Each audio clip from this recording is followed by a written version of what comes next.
આજના કાર્યક્રમમાં આપણી વચ્ચે ઉપસ્થિત આ દેશના સર્વાધિક લોકપ્રિય અને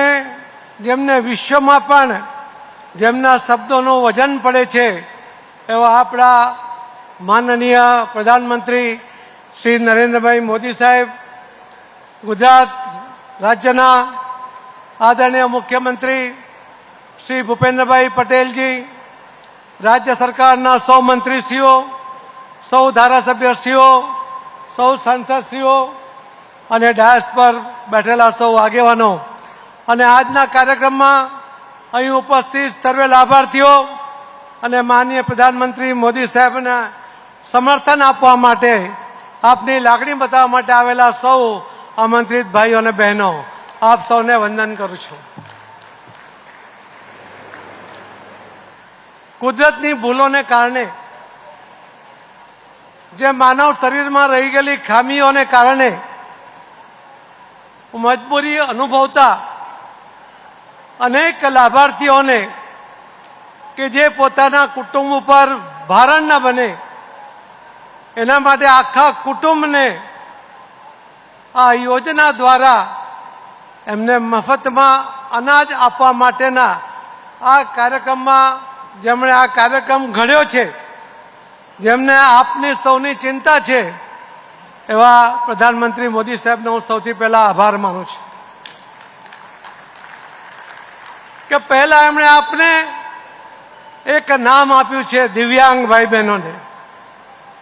અને આ દિવ્યાંગ ભાઈ બહેનોને આ નામને કારણે એક પ્રકારની એ દિવ્યતા અનુભવતા હોય એ પ્રકારની લાગણી એમના મનમાં છે.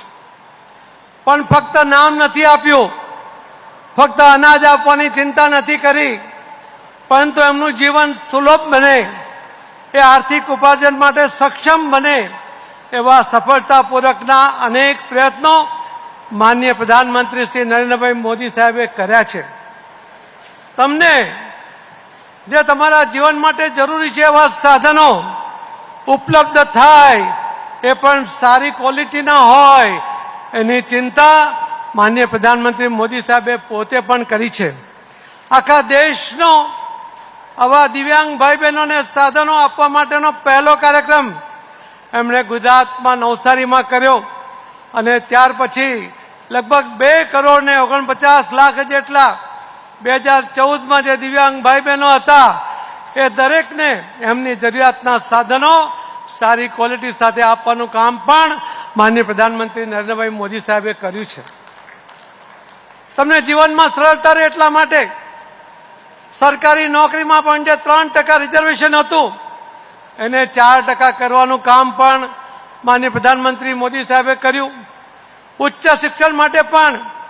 3%નું જે રિઝર્વેશન હતું એને 5% સુધી લઈ જવાનું કામ પણ માનનીય પ્રધાનમંત્રી મોદી સાહેબે કર્યું છે. તમને મુશ્કેલી ન પડે એટલા માટે લગભગ 709 જેટલા રેલવે સ્ટેશન ઉપર દિવ્યાંગ ભાઈ બહેનોને અનુકૂળ હોય એ પ્રકારે ચડવા ઉતરવાની વ્યવસ્થા પણ માનનીય પ્રધાનમંત્રી મોદી સાહેબે કરી છે. આપણા દેશના અને વિદેશના એટલે નેશનલ અને ઇન્ટરનેશનલ આવા જે એરપોર્ટ હતા એવા કુલ મળીને 45 અને 35 લગભગ 80 જેટલા એરપોર્ટ ઉપર પણ દિવ્યાંગ ભાઈ બહેનોને અગવડ ન પડે એ પ્રકારના પ્રયોગો, એ પ્રકારની વ્યવસ્થા એ માનનીય પ્રધાનમંત્રી મોદી સાહેબે કરી છે. અને દિવ્યાંગ ભાઈ બહેનો કદાચ સૌથી વધારે બસનો ઉપયોગ કરતા હોય એવા સમયમાં આ દેશની અંદર 10,000થી વધુ બસ સ્ટેન્ડ ઉપર પણ એમણે આપ સૌને અનુકૂળતા પડે, દિવ્યાંગ ભાઈ બહેનોને અનુકૂળતા પડે એ પ્રકારની વ્યવસ્થા એ મોદી સાહેબે કરી છે. 2014 પહેલા દિવ્યાંગ ભાઈ બહેનો માટેનું બજેટ હતું 565 કરોડ રૂપિયાનું. મોદી સાહેબે 2024-25ની અંદર લગભગ આ બજેટ વધારીને 1,275 કરોડ રૂપિયા સુધી કર્યું છે. આટલી મોટી રાશિ એ ફાળવીને અનેક લોકોને એનો ફાયદો થાય, આર્થિક ઉપાર્જન માટે એ પોતે કંઈક કરી શકે એના માટેની અનેક પ્રકારની લોન અને અનેક પ્રકારની યોજના એ માનનીય પ્રધાનમંત્રી મોદી સાહેબે કરી છે. હું આજના પ્રસંગે એમનો એટલો જ આભાર માનીશ કે આપે જેટલી ચિંતા કુદરતની આ ભૂલોને કારણે ભોગવતા સૌ દિવ્યાંગ ભાઈ બહેનો માટે અને એમના કુટુંબીજનો માટે જો કોઈએ આશીર્વાદરૂપ કામ કર્યું હોય અને જે અપેક્ષા કરતા વધારે કામ કર્યું હોય તે માનનીય પ્રધાનમંત્રી નરેન્દ્રભાઈ મોદી સાહેબે કર્યું છે.